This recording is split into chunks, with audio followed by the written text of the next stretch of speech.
Hello everyone, welcome. Session 31 start करते हैं। ये नया सेशन है इस चैप्टर का, origins and related words. No reverence, reverence मतलब श्रद्धा। The iconoclast sneers at convention and tradition, attempts to expose our cherished beliefs, our revered traditions और our stereotypical thinking as shams and myths. H.L. Mencken was the great iconoclast of the 1920s, Tom Wolfe of the 1960s. Okay. Sneer is a verb as well as a noun. ठीक है, as a noun इसका मतलब है घृणा की दृष्टि या फिर नकचढ़ी बोली या फिर एक मॉकिंग स्माइल। ठीक है, यहाँ पर एज अ वर्ब यूज़ हुआ है। कन्वेंशन होता है प्रोटोकॉल या फिर अग्रीमेंट जो हम फॉलो करते हैं। ट्रेडिशन हो गया बिलीफ और सेट ऑफ बिलीफ्स, सोच या परंपरा को कहेंगे tradition. Cherished, cherish as a verb मतलब है टू लव समबडी और समथिंग वेरी मच। ओके, यहाँ पर एज एन एडजेक्टिव यूज़ हुआ है, पास्ट पार्टिसिपल यूज़ हुआ है, ईडी एडजेक्टिव यूज़ हुआ है। यहाँ पर इसका मतलब है लविंग एंड प्रोटेक्टिव। रिवर्ड हो गया respected, deeply respected. Stereotypical, stereotype हम किसी ऐसी इमेज या आइडिया को कहते हैं जो फिक्स्ड होती है, जिसे हमने किसी के प्रति फिक्स करके रखी है, उस इमेज या आइडिया को कहते हैं स्टीरियोटाइप। स्टीरियोटिपिकल हो गया उसका एडजेक्टिव, मतलब उससे संबंधित, वैसा या उसके जैसा। ठीक है, तो हम सभी को पता है आइकोनोक्लास्ट कौन होता है। एक ऐसा पर्सन होता है जो नाक भौं सिकोड़ता है जब भी सोच और परंपरा और प्रोटोकॉल को फॉलो करने की बात आती है। और एक आइकोनोक्लास्ट पर्सन हमारे सोच, हमारे बिलीव्स को एक्सपोज करने की कोशिश करता है एज दिखावा एंड मनगढ़ंत। ओके, और ये दो पर्सन हैं H.L. Mencken, he was the iconoclast of 1920s and Tom Wolfe, he was the iconoclast of 1960s. इन्होंने किताब लिखी थी the candy coloured tangerine flake streamline baby. Okay, moving on.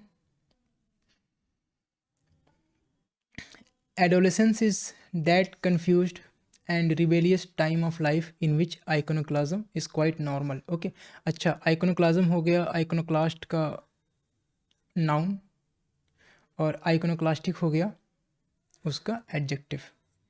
ठीक है, adolescence is that confused and rebellious time of life in which iconoclasm is quite normal. Indeed, the adolescent who is not iconoclastic to some degree might be considered either immature or maladjusted. Okay, adolescence means किशोरावस्था, rebellious means बागी या फिर showing a desire to resist authority control or convention, and maladjusted मतलब ये हम किसी person के लिए यूज़ करेंगे who is not able to behave well with other people, मतलब जो और लोगों के जैसा बिहेव नहीं करता है। तो किशोरावस्था में आइकोनोक्लाज्म का होना कॉमन है, और कोई ऐसा बच्चा एडोलेसेंट मतलब कोई ऐसा किशोर जो कि आइकोनोक्लास्टिक नहीं है, उसको और बच्चे कंसिडर करते हैं इमेच्योर और maladjusted. Okay, the words are from icon means a religious image plus klan means to break. ठीक है, iconoclasm is not of course restricted to religion.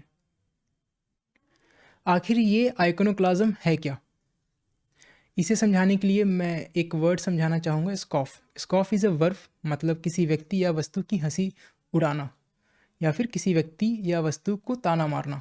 ठीक है, तो ये एक वर्ब है। मैं इससे एक जेरेंड बनाना चाहूँगा ING लगा करके, तो बन गया स्कॉफिंग। स्कॉफिंग इज़ अ जेरेंड। ठीक है, तो उस एक्टिविटी को कहेंगे एक्टिविटी ऑफ हंसी उड़ाना या फिर एक्टिविटी ऑफ ताना मारना। क्या मैं आइकोनोक्लाज्म जो कि एक नाउन है, क्या मैं किसी नाउन को किसी जेरेंड से डिफाइन कर सकता हूँ? बिल्कुल कर सकता हूँ, क्योंकि जेरेंड भी नाउन्स ही होते हैं। ठीक है, तो आइकोनोक्लाज्म हो गया स्कॉफिंग एट ट्रेडिशन। ओके, समझ गए आप। लेकिन आइकोनोक्लाज्म सिर्फ रिलीजन से रिस्ट्रिक्टेड नहीं है। आप रिलीजन के साथ साथ किसी व्यक्ति या फिर किसी वस्तु को भी ताना मार सकते हैं, उसकी हंसी उड़ा सकते हैं। ठीक है, जैसे मैं आईफोन की बात करूं तो आईफोन एक ऐसा फ़ोन है जो स्मार्टफोन बस नाम का है, आपको सच में यूज़ करते वक्त कभी नहीं लगेगा कि आप एक स्मार्टफोन को यूज़ कर रहे हैं in front of Android. Okay, तो ये एक तरह से मैंने मतलब आईफोन को ताना मारा। So it's not restricted to religion, it can be used for a person also and it can be used for an object also. ठीक है, moving on. Is there a god? Atheist combines the Greek negative prefix a with theos means God. Okay, हम base use करते हैं THE और Greek में negative prefix एक होता है ए को कंबाइन किया थियोस के THE के साथ प्लस IST जो हम उस पर्सन की plus IST which is used for a person. तो अथीस्ट हो गया एक ऐसा पर्सन जो भगवान को नहीं मानता है। मैं एक बात बताना चाहूँगा, जिस तरह से हमारा इन प्रीफिक्स है जो हर बार नेगेटिव हो ज़रूरी नहीं है, उसी तरह से हमारे पास ए प्रीफिक्स भी है। ए प्रीफिक्स हर बार नेगेटिव प्रीफिक्स की तरह काम करे कोई ज़रूरी नहीं है। बहुत सारे वर्ड्स ऐसे भी हैं जिसमें ए नेगेटिव प्रीफिक्स नहीं होता है, जैसे a fire is on fire. ठीक है, और कुछ वर्ड्स ऐसे हैं जिसमें THE बेस थियोस से नहीं आया है, उसमें THE का मतलब गॉड बिल्कुल भी नहीं है, जैसे थीसिस हो गया, थीम हो गया। इसमें जो THE बेस आप देख रहे हैं ये इसका मीनिंग है टू प्लेस या फिर टू पुट। ठीक है, तो इन दोनों बातों का ध्यान रखेंगे, ए हमेशा नेगेटिव हो ज़रूरी नहीं है। और दूसरी बात, थियोस इंग्लिश लैंग्वेज में वर्ड फॉर्मेशन में यूज़ होती है स्पेलिंग THE, और हर बार वो थियोस से आए ये ज़रूरी नहीं है। ओके, आगे बढ़ते हैं। एथीस्ट हो गया वो पर्सन, और एथेइज्म हो गया उस बिलीफ को कहेंगे, रैदर उस डिसबिलीफ को कहेंगे, डिसबिलीफ इन गॉड। ठीक है, do not confuse atheism with agnosticism which is the philosophy that claims that God is unknowable.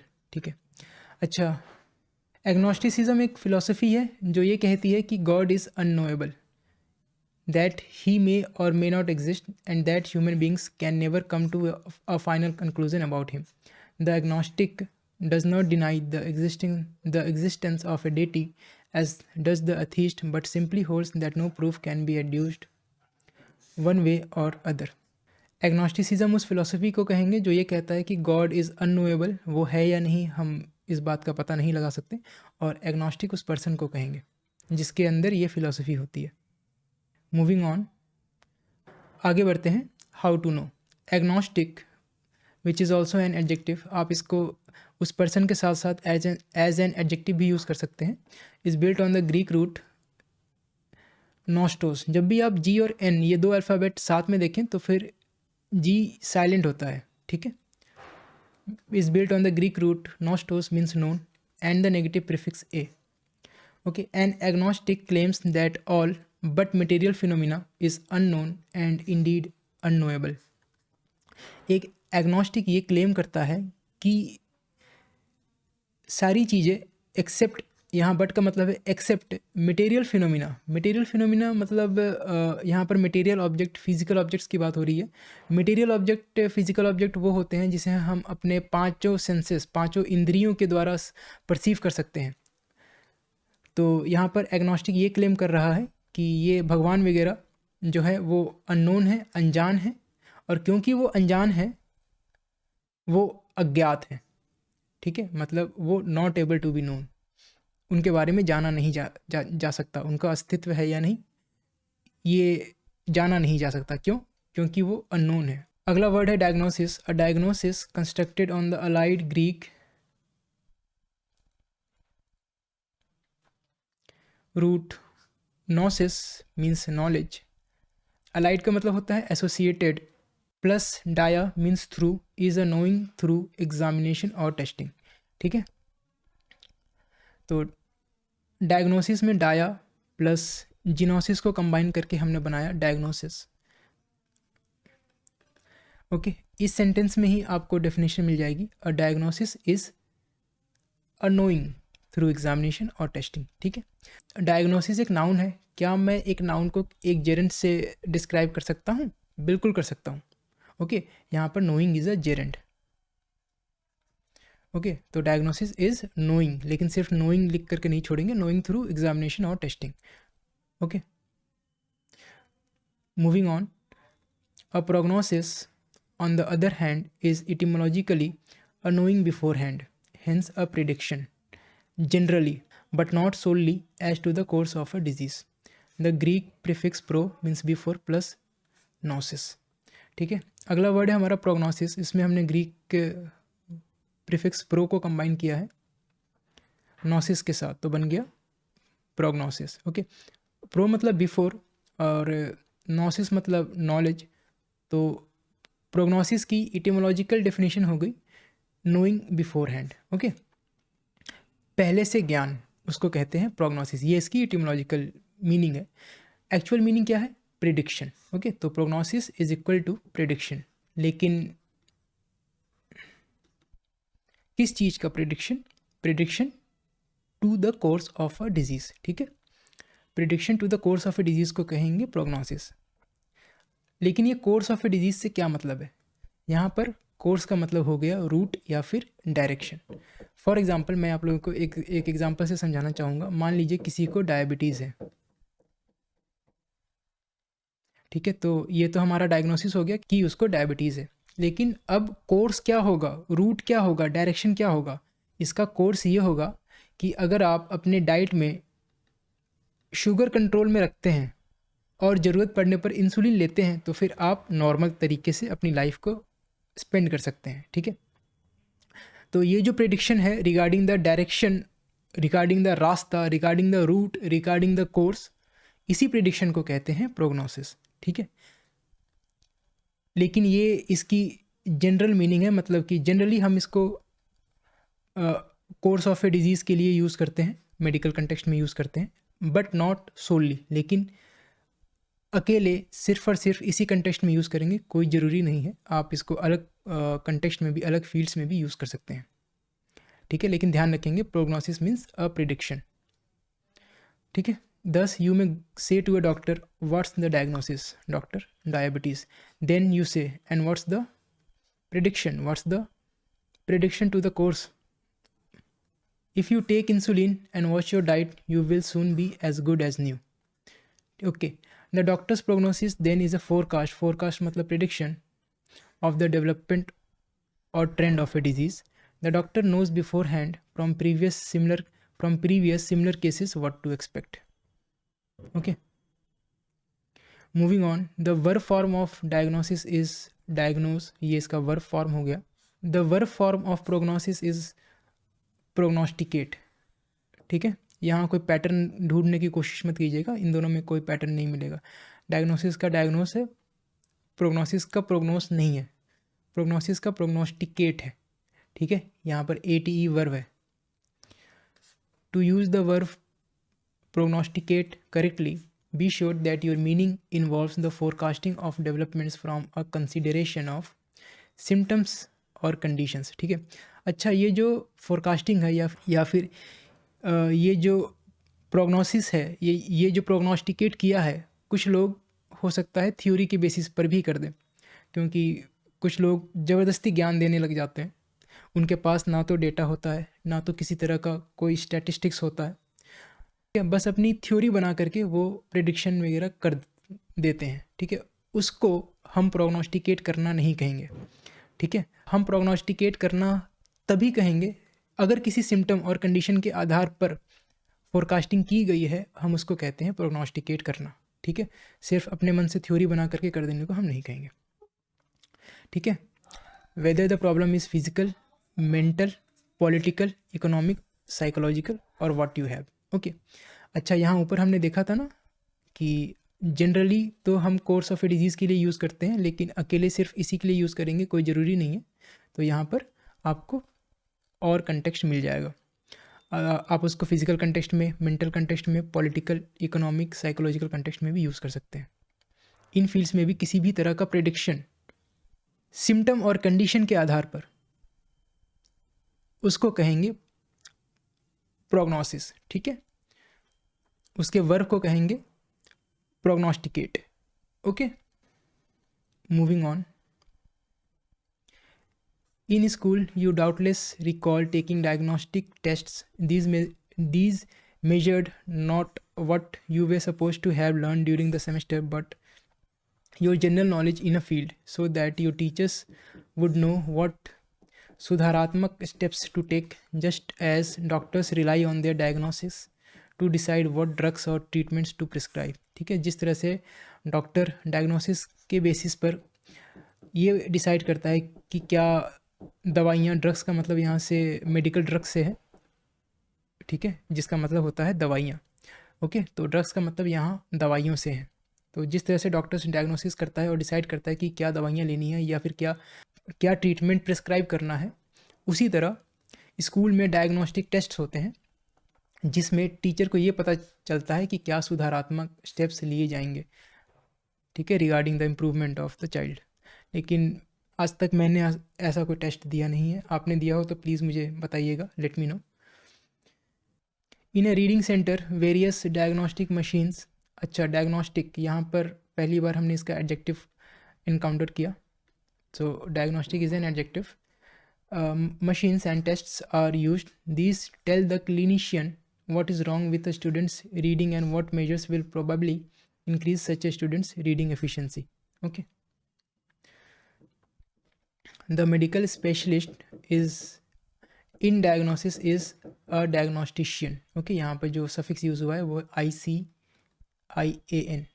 हमने इसको इलेक्ट्रिशियन में भी देखा था, इसी बुक में हमने पढ़ा है। ICIAN इज ए सफिक्स जिसका मतलब होता है एक्सपर्ट इन डैश। जैसे इलेक्ट्रिशियन हो गया एक्सपर्ट इन इलेक्ट्रिसिटी, ठीक है। हम उस मेडिकल स्पेशलिस्ट को कहेंगे diagnostician. The noun form of the verb prognosticate is prognostication, ठीक है। Moving on, getting back to God. Theos means God is also found in monotheism, belief in one God. From monos is one. Okay, using atheism, atheist and atheistic. Atheism हो गया concrete noun, हम उससे belief या फिर disbelief को कहेंगे, और atheist हो गया पर्सन, और एथीस्टिक हो गया ऑफ या फिर रिलेटिंग टू, मतलब एडजेक्टिव हो गया। Okay, as a model write the word for the person who disbelieves in one God. तो इसको मॉडल लेकर के, ठीक है। तो एथीज़म बना, एथीस्ट बना, एथीस्टिक कैसे बना, हमने उस पर्सन के बाद आईसी लगा दिया, ठीक है। तो ये हमारा एक पैटर्न है, इसके पैटर्न के बेसिस पर हमें एक नया वर्ड बनाना है for the person who disbelieves in one God. तो मोनो प्लस THE, पर्सन हो गया प्लस IST, ठीक है। एडजेक्टिव हो जाएगा इसका IST। एडजेक्टिव कैसे बना था, हमने उस पर्सन के आगे IC लगा दिया, तो मोनो प्लस THE IST, ये तो वो पर्सन हो गया, प्लस IC लगा करके हम बना सकते हैं, ठीक है, monotheistic. Polytheism, belief in many gods. From POLYS, from polys many plus theos, the person. तो poly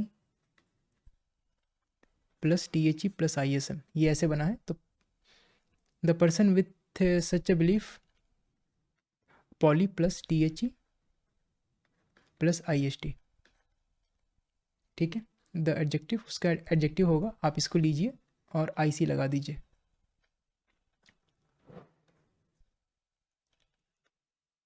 THE IST plus IC, ठीक है, पॉलीथीइस्टिक।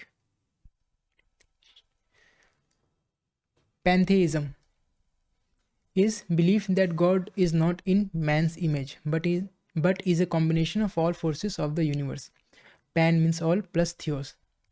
पैंथेइज्म एक ऐसी सोच है जो ये कहती है कि God exist in all natural things. Okay, the belief that God exist in all natural things.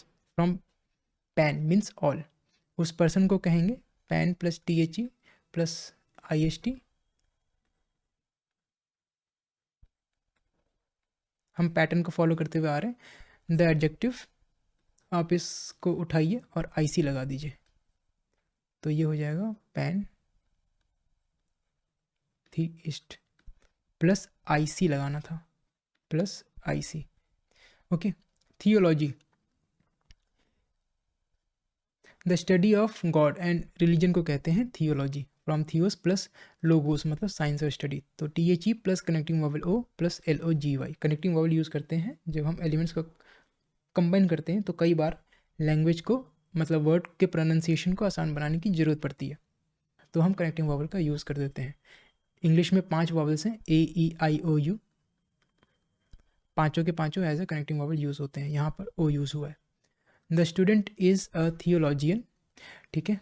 यहाँ पर हमने किसी पैटर्न को फॉलो नहीं किया है, यहाँ पर IAN सफिक्स का यूज़ किया है, जो एक adjective forming plus noun forming दोनों होता है। वैसे तो एडजेक्टिव फॉर्मिंग है, लेकिन कई बार हमने नाउन में भी इसका यूज़ किया है, ठीक है। IAN खुद connecting vowel I plus AN को कंबाइन करके बना है, ठीक है।